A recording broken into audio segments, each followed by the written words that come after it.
Hey guys what's up. कहीं ना कहीं हम सब लोग बुल रन का वेट कर रहे हैं। जैसे 2021 में हमने देखा था कि सारे कॉइन्स पंप होते हुए देखने मिलते हैं। कुछ उसी हिसाब के टाइम का हम सब लोग वेट कर रहे हैं कि वापस कब ऐसा टाइम आएगा जब सारे कॉइन्स, कोई भी कॉइन उठा लो, वो पंप होते हुए ही देखने मिलता है। इनफैक्ट अभी हमें यहां पे मार्केट में पॉजिटिव मोमेंटम देखने मिल रहा है। इसका मतलब क्या? बिटकॉइन का प्राइस $15,500 तक गया था। वहां से आप देखो अभी यहां पे 38,000, कहां 15,500, कहां 38,000, मतलब डबल से भी ज्यादा यहां पे बिटकॉइन का प्राइस हो चुका है। ओवरऑल अगर देखने जाए तो मार्केट में डेफिनेटली एक पॉजिटिव मोमेंटम है, बट अभी क्या हो रहा है, सिर्फ बिटकॉइन के प्राइस में पंप ज्यादा देखने मिल रहे हैं। बाकी ऑल्ट कॉइन्स जो है वो उस हिसाब से पंप नहीं हो रहे। मैंने इससे पहले आपके साथ डिस्कस किया था कि जो बुल रन आता है ना, वो 4 फेजेस में आता है। 4 फेजेस में किस हिसाब से आता है बात कर लेता हूं, उसके बाद जो मीम कॉइन्स के बारे में डिस्कशन है वो हम स्टार्ट करें। सबसे पहला फेज क्या होता है? सबसे पहले फेज में जो बड़ी बड़ी व्हेल्स होती है वो अपना इन्वेस्टमेंट कहां करती है? वो अपना इन्वेस्टमेंट करती है इनटू बिटकॉइन, जिसकी वजह से क्या देखने मिलता है भाई, बिटकॉइन का प्राइस पंप होते हुए देखने मिलता है। उसके बाद देखिए लॉजिक आप समझिए, उसके व्हेल्स ने नीचे, मतलब जब बिटकॉइन का प्राइस कम था तब पैसे अपने इन्वेस्ट किए। जब बिटकॉइन का प्राइस पंप हो गया तो व्हेल्स क्या करेगी? वो लोग अपना पैसा बिटकॉइन से निकालें। बिटकॉइन से जो पैसा निकलेगा उसको इन्वेस्ट किया जाएगा इथीरियम में। तो जिसकी वजह से क्या होता है, आपने ये भी देखा होगा बिटकॉइन के बाद हमें इथीरियम में भी थोड़ा बहुत पंप देखने मिला, राइट? अच्छा पंप देखने मिला। उसके बाद क्या होता है, इथीरियम जब पंप हो जाता है, व्हील्स क्या करती है, इथीरियम से अपना पैसा निकाल लेती है। उसके बाद जो लार्ज कैप कॉइन्स है, जो तीसरा फेज होता है, राइट? पहले बिटकॉइन, फिर इथीरियम, फिर लार्ज कैप ऑल्ट कॉइन्स। उसमें क्या, ये जो बड़े कॉइन जैसे कार्डानो हो गया, पोल्का डॉट हो गया, मैटिक हो गया, जो टॉप लिस्ट में जो कॉइन आते हैं, वो सारे कॉइन्स में जो टॉप ऑल्ट कॉइन्स होते हैं उनमें व्हील्स अपना पैसा इन्वेस्ट करती है, जिससे वो टॉप होल्ड कॉइन्स पंप होते हुए देखने मिलते हैं। के बाद जब व्हील्स अपना प्रॉफिट वहां से भी निकाल लेती है, तब थोड़ा बहुत जो अमाउंट होता है वो मीम कॉइन्स में इन्वेस्ट करती है, जिससे क्या होता है, हर कॉइन आपने जैसे 2021 में देखा, जो भी कॉइन उठाओ वो पंप ही होते हुए आपको देखने मिल रहा था। वो होता है बुल रन का फाइनल फेज। उसके बाद वापस बेयर मार्केट आ जाती है, राइट? तो ये एक 4 फेज की मार्केट होती है।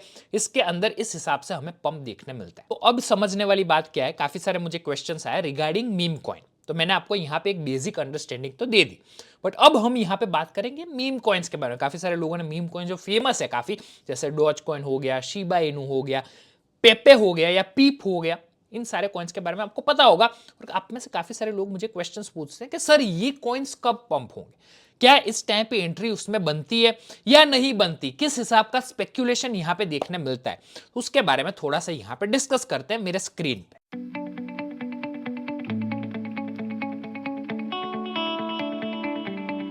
तो दोस्तों जैसे मैंने आपके साथ यहां पे डिस्कस किया, 4 फेज में ऑल्ट सीजन हमें देखने मिलती है। सबसे पहले क्या होता है, बिटकॉइन पंप होता है, उसके बाद इथीरियम पंप होता है, फिर लार्ज कैप जो बड़े ऑल्ट कॉइन जिसके बारे में हमने बात की वो पंप होते हैं, और लास्ट में यहां पे ऑल्ट कॉइन्स, मतलब ऑल्ट सीजन हमें देखने मिलता है, जिसमें सारे कॉइन्स, चाहे वो आपके मीम कॉइन हो गए, डॉज कॉइन हो गया, शिबा इनू हो गया, पीप हो गया, ये सारे भी उस टाइम पे पंप होते हुए देखने मिलते हैं। अब आई होप ये जो चार्ट है आपको यहां पे समझ में आ गया होगा कि किस हिसाब से मनी फ्लो, मतलब पैसा कहां से कहां फ्लो होता है।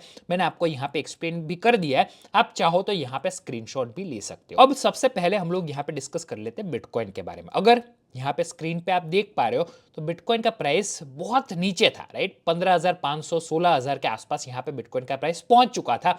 आज आप यहाँ पे अगर देखने जाओ तो अराउंड $38,000 बिटकॉइन का प्राइस चल रहा है। इसका मतलब क्या हुआ, अगर आप 1 ईयर चार्ट में, मतलब एक साल में बिटकॉइन का प्राइस कंटिन्यूअसली यहाँ पे पंप ही, ओवरऑल अगर आप देखने जाओ, छोटे छोटे बीच में डंप आते थे, बट ओवरऑल अगर हम लोग यहाँ पे देखने जाए तो बिटकॉइन के प्राइस में एक अपवर्ड मोमेंटम देखने मिल रहा है, मतलब ऊपर की तरफ बिटकॉइन का प्राइस जा रहा है इन अ लॉन्ग टर्म। तो अभी यहाँ पे करंटली देखने मिल सकता है कि करंटली कौन से फेज में है, वी आर इन फेज 1 जो है बिटकॉइन, राइट?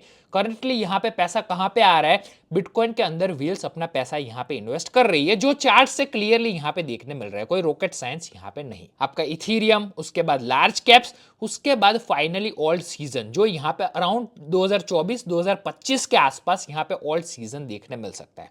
अब ऑल्ट सीजन में क्या होता है, यहाँ पे कंप्लीटली स्पेक्यूलेशन पे चीजें काम करती है। फॉर एग्जाम्पल जैसे डॉज कॉइन है, तो डॉज कॉइन मई महीने में हमने देखा था, मई 2021 में अगर मैं यहाँ पे ऑल टाइम का चार्ट ले लूँ तो मई 2021 में यहाँ पे डॉज कॉइन के प्राइस में एक बहुत ज़्यादा पंप देखने मिला। क्यों?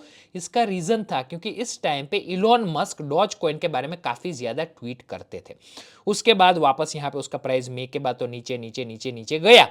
बट अभी अगर आप 1 मंथ के चार्ट में देखते हो तो आपको यहां पे देखने मिल रहा है अक्टूबर के बाद, राइट, अभी नवंबर चल रहा है, लास्ट एक महीने के अंदर अभी डॉज 1 मिशन के बारे में यहां पे मार्केट में काफी चर्चाएं चल रही है, जिसकी वजह से आप देख सकते हो डॉज कॉइन का प्राइस भी यहां पे काफी, मतलब ओवरऑल देखने जाए तो इन 1 मंथ चार्ट यहां पे डॉज कॉइन का प्राइस अपवर्ड मूवमेंट में देखने मिल रहा है।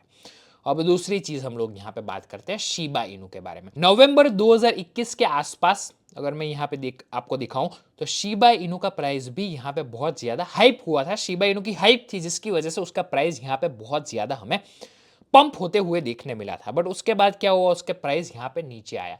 बट अगर आप 1 मंथ में वापस जाके देखो तो ओवरऑल यहाँ पे ग्रीन में शिबा इनू भी देखने मिल रहा है। नवंबर के टाइम पे शिबा इनू का प्राइस में क्यों इतना ज्यादा हाइप देखने मिला था? बिकॉज इलॉन मस्क कंटिन्यूअसली अपना जो डॉज था शिबा इनू जिसकी ब्रीड थी, जापानीज ब्रीड होती है, उसके बारे में काफी ज्यादा उस टाइम पे ट्वीट करते थे। तो यहाँ पे आप देख सकते हो शिबा इनू के प्राइस में भी अच्छा, मैंने जैसे आपको बताया ना, स्पेक्यूलेशन पे ये चीजें काम करती है। अब यहाँ पे हो गया पीप, राइट। पीप को भी अगर आप देखने जाओ तो मई जून 2022 के आसपास पीप का प्राइस भी बहुत ज्यादा ऊपर देखने मिला था।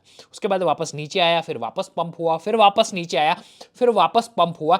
लेकिन अगर आप ऑल टाइम के चार्ट में देखो तो यहाँ पे इसने, मतलब यहाँ पे उसका प्राइस क्या था, 0.00000026, वहां से लेके कहां तक इसका प्राइस, मतलब 100x से भी ज्यादा यहाँ पे पीप कॉइन जिस टाइम पे उसकी हाइप थी, राइट, उस टाइम पे यहाँ पे उतना रिटर्न देखने मिला। तो अब जैसे मैंने आपके साथ डिस्कस किया, ये सारी चीजें चलती है हाइप पे, स्पेक्यूलेशन पे। मतलब इलॉन मस्क की तरफ से अगर कोई ट्वीट आती है किसी कॉइन के बारे में, राइट, या फिर किसी कॉइन के नाम के हिसाब से, तो यहाँ पे इस कॉइन में यहाँ पे पंप देखने मिलता है, जैसे हमने यहाँ पे डॉज में भी देखा, शिबा में भी देखा, पीप में भी देखा। अब यहाँ पे एक और चीज मैं आपको दिखाना चाहता हूँ। इलॉन मस्क ने 2020 में 14 दिसंबर 2020 में यहाँ पे एक ट्वीट किया था, तो ही राइट, यहाँ पे आप देख सकते हो, या है। तो यहाँ पे क्या हो सकता है इन द फ्यूचर, जैसे यहाँ पे पीप या फिर पेपे, राइट, जिस हिसाब से यहाँ पे पंप देखने मिला, मैंने आपको यहाँ पे बताया कि ये सारी चीजें जिस टाइम पे ट्वीट आती है, राइट, उस टाइम पे अगर आप यहाँ पे अपनी अपॉर्चुनिटी बनाते हो तो यहाँ पे एक अच्छा प्रॉफिट ले सकते हो। यहाँ पे दोनों चीजें होती है, एक है रिस्क, एक है रिवॉर्ड। अब अगर आप रिस्क ज्यादा लेते हो तो क्या होता है कि रिवॉर्ड भी ज्यादा होता है, मतलब जितने चांसेस प्रॉफिट के होते हैं उतने ही चांसेस यहाँ पे लॉस के भी बन जाते हैं। तो इस चीज को आपको यहाँ पे लेके चलना होता है, राइट।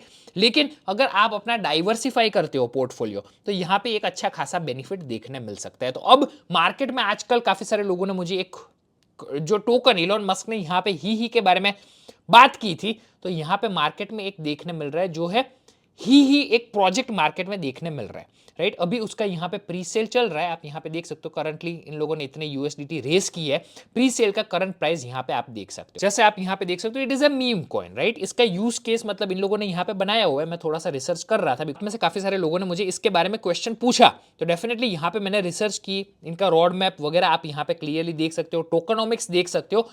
जब मैं इसके बारे में रिसर्च कर रहा था तो इन लोगों ने, मैंने यहाँ पे देखा कि एक अपना यूज केस भी बनाया हुआ है जो है स्टेकिंग।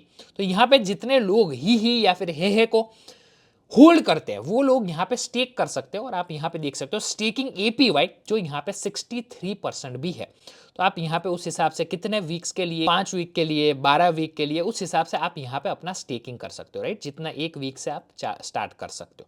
तो यहाँ पे आपको एपीवाई जो ईयरली रिटर्न है वो 63% यहाँ पे ये लोग दिखा रहे हैं। तो ये इन लोगों ने अपनी वेबसाइट पे मेंशन की है। डेफिनेटली आप अपने हिसाब से भी यहाँ पे रिसर्च कर सकते हो। और डेफिनेटली यहाँ पे इनका एक यूज केस भी इन लोगों ने लॉन्च किया है, राइट। साथ में आप यहाँ पे देख सकते हो इनका सर्टिक की तरफ से, मैंने थोड़ा सा रिसर्च कर रहा था तो ये भी देखने मिला कि सर्टिक जो ऑडिट होता है, सर्टिक स्काईनेट, उसके अंदर भी आपको यहाँ पे ही हे के बारे में देखने मिलता है।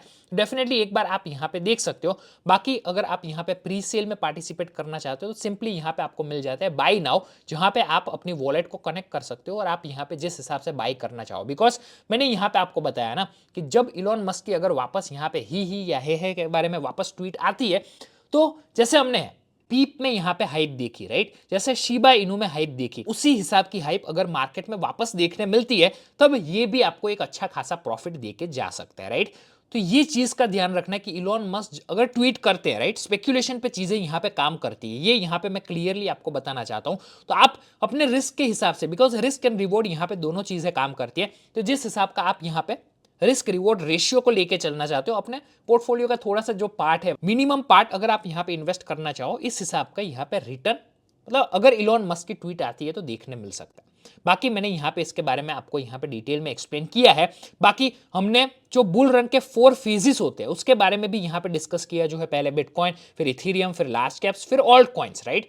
तो यहां पे फेज 4 के अंदर ये सारे कॉइन्स जो हमने डिस्कस किए वो बेस्ड ऑन द स्पेक्यूलेशन, जैसे यहां पे इलॉन मस्क की ट्वीट आती है उस हिसाब से आप यहां पे अपनी एंट्री इस चीज में बना सकते। बाकी दोस्तों आई होप आज का वीडियो आपको पसंद आया होगा। अगर आज का वीडियो पसंद आया डेफिनेटली वीडियो को एक लाइक कीजिए, शेयर कीजिए इस वीडियो को अपने फ्रेंड्स के साथ, चैनल को सब्सक्राइब कर दीजिए और सब्सक्राइब के बाजू में आपको बेल आइकन भी मिल जाता है, वो भी प्रेस कर दीजिए। चलिए दोस्तों इसी के साथ आज का वीडियो खत्म करते हैं, नेक्स्ट वीडियो में मिलते हैं। Stay safe, stay healthy, thank you, जय हिंद।